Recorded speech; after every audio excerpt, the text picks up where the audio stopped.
So we're here with a question and answer session with Mark Murphy, notable film and TV director. Episode 1, we're going to talk to Mark about an introduction to his life and early work. So welcome, Mark. How are you? I'm okay, thank you very much. I apologize in advance if the Amazon delivery turns up in the middle of this. Don't worry, it just makes it more realistic. Okay. So, Mark, when did you get started? When did film and television as a career become, I suppose, an early aspiration and then a reality? The specific point where I knew I wanted to be a film director was when I saw Batman in 1989, the only decent Really? the best version with Michael Keaton.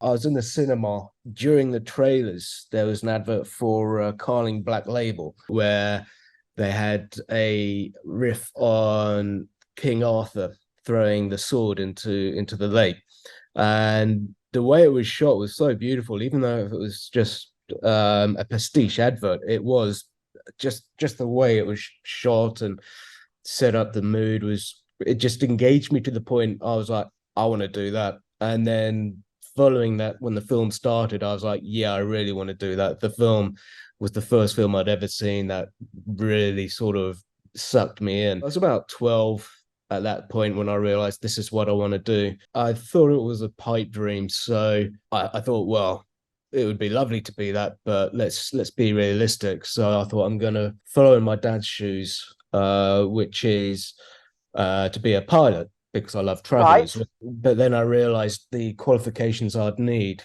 things like physics, I absolutely sucked at. When I was about 17, I went up to a film school up in Yorkshire and got offered an unconditional place there. So I was like, okay, well let's give this a go. Which this was in the middle of my A level. So from that point on, I actually just completely gave up. In fact, so much so that in my maths A level, I decided to have a sleep after answering half a question. I just thought that there's absolutely no point. I've got this. I'm wasting my time here. And to this day, I've never been asked to provide what A level results I've had. No, So I'm guessing not. I mean, it doesn't have a lot of bearing in a lot of industries, does it? no, Let's be honest. no. And because I went to film school, not university, because back then there wasn't a lot of practical courses in the way there are now, because obviously equipment's a lot cheaper. Back then, there wasn't really a thing as digital cameras. It was all either tape format or films. So, Right. and the same with editing. There were very few places that were offering it, and that's obviously what I wanted. That's when I knew.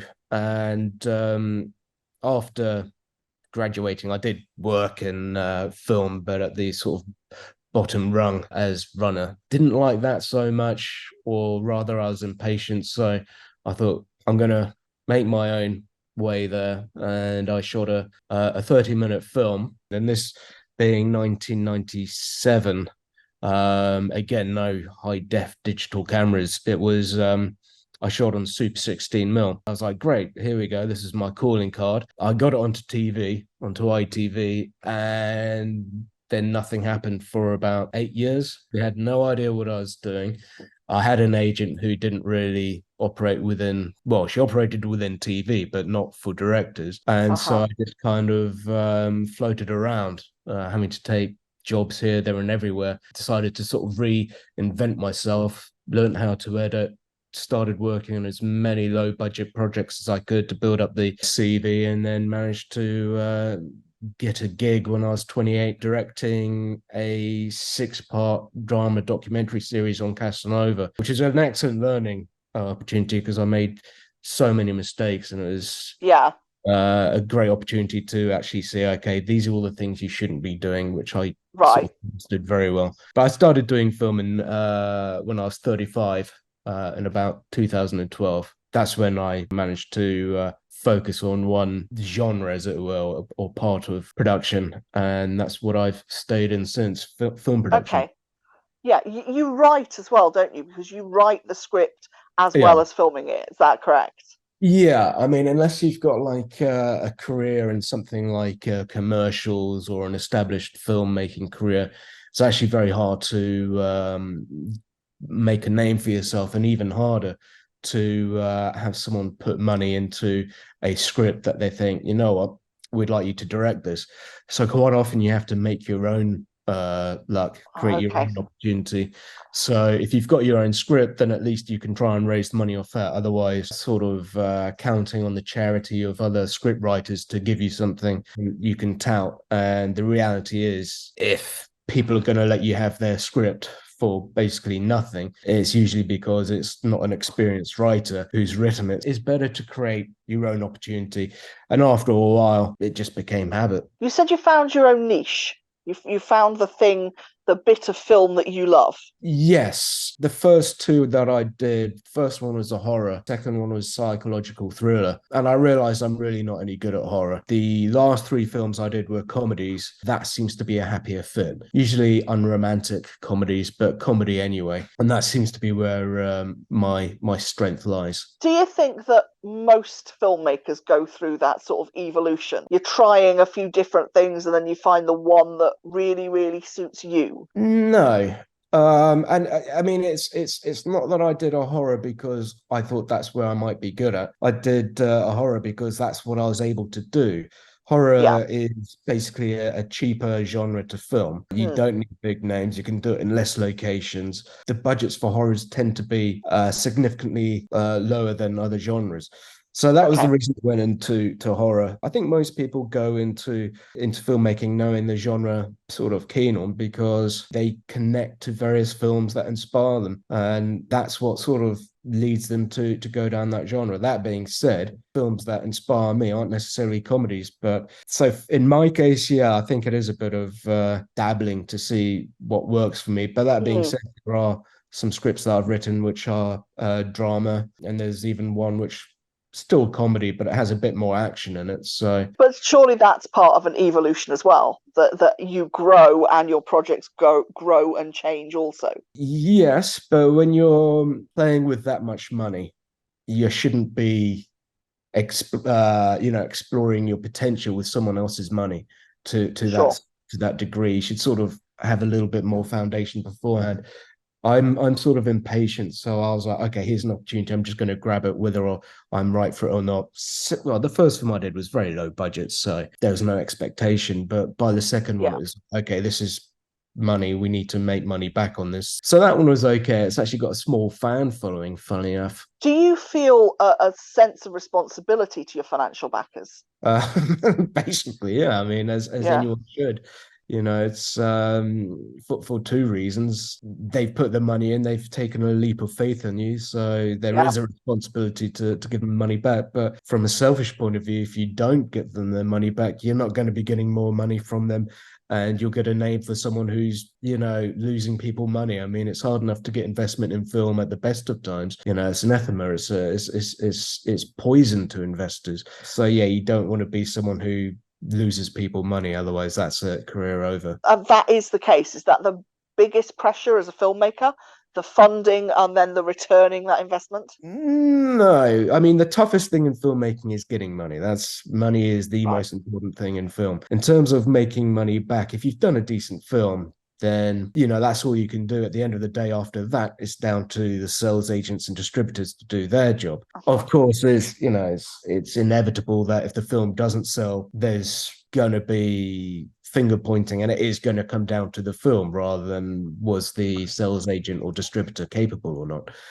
So there is. But like I say, once you've done the film, there's nothing else you can do but keep your fingers crossed and hope that the other people handle it well. What type of movie inspires you?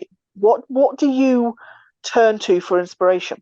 I don't know. I mean, if in some ways I'll look at things for inspiration, if I've got a project in mind, but actually usually I'll avoid films that might be inspiring if I'm working on a certain project, because then you might find yourself imitating it without Okay, realizing. So that's sometimes it's interesting. a good idea to avoid them. If there's a film that makes you feel something emotionally and it takes you into the moment, then that's all the inspiration you need, really, whatever the genre, because it's usually about character and that particular story arc, which can be applied to so many different genres and situations. there's really not that many films that I find inspiring. I used to go to the cinema 3 times a week. I'll go maybe 3 times a year now. There's a lack of inspiration at the moment, put it that way. Do you have an old favourite movie? One that you will always Yeah, think is I your mean, favourite? I have a top four. That's always there. No one can have a favorite film, but my top four are Jaws, which is Yes. an unbelievable film, no matter what people say. Thin Red Line, which is a fantastic film, and I'm saying that one next because the next two are going to sound cheesy. Batman, for obvious reasons, as I said, that Yes. was the film that got a 12-year-old me excited for cinema. Conan the Barbarian, which is Arnold Really? Schwarzenegger's first. Now, that obviously sounds like, okay, yeah, I must have cheese for brains or something, but it was written by Oliver Stone, so the script is good. It was before Arnold was Arnold, so there were no pithy one-liners or stupid kind of cheesy looks to camera or anything that followed after that. It's a John Milius directed film. And he did amazing films like The Big Wednesday and wrote Apocalypse Now. I mean, this is a really sort of special pedigree of filmmakers that were behind it. It is just an incredible film. I mean, I think Arnie has about 20 lines in the entire thing. But I definitely recommend people check it out. But yeah, for me, I just think it is an incredible bit of movie making. Yeah, there's actually a fifth one, and it probably supersedes most of those. Seven. I think that's an incredibly Yeah, it's an incredible movie. that draws you in. If you were sat in front of a class now of aspiring filmmakers or aspiring scriptwriters even, where would you start them off in terms of advice? What would be the things you would say to them? I mean, it's tough, really. I mean, you can sort of give sort of more sort of clerical advice, like look at the market, who's your audience, what is it that studios would want to put money in, what sells. Don't write something that is no one's going to watch, but then at the same time, Sure. write your strengths. If you've got a personal story that only you can tell, then do that as well.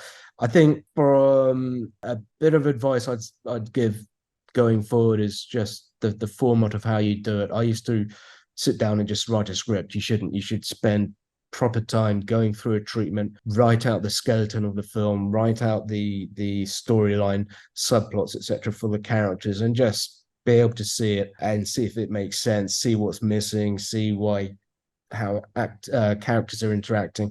And once you've got that, then writing the script is basically just fleshing out the dialogue, which is going to be a lot easier. My second bit of advice is when you get to the script writing stage, just write until the end. Don't stop in terms of do 20 pages and then go back and read it. Just don't read it until you Okay. finished it, because otherwise it's gonna get very stilted. It's like I don't know, cutting your hair, doing it half and then thinking, actually no, I'm going to do this bit again. It's just going to Right. be disappointed. So yeah, when you start writing the script, just go to the end before you try reading anything. That's really interesting.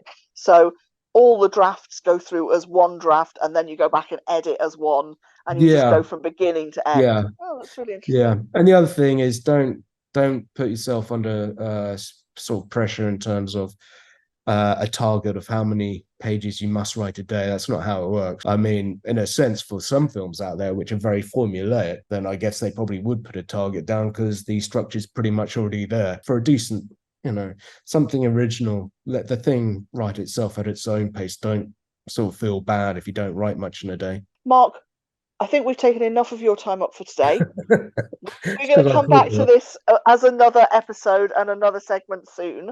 And we'll talk some more about your projects that you've just finished, yeah, projects that you've got coming up, and some more advice for people who are currently just starting out. Because yeah. I think sitting and listening to someone who's done it all before is going to be really helpful for people. So, I can definitely give advice on what they shouldn't do. And also, I don't need any competition. So, my principal advice is don't do it. Just wait for me to get a bigger career and then you can consider starting. But uh, yeah, okay. Well, I hope there's perfect. something there then. Yeah, absolutely brilliant. So, Mark Murphy, thank you so much for your time. And I think that's everything we need.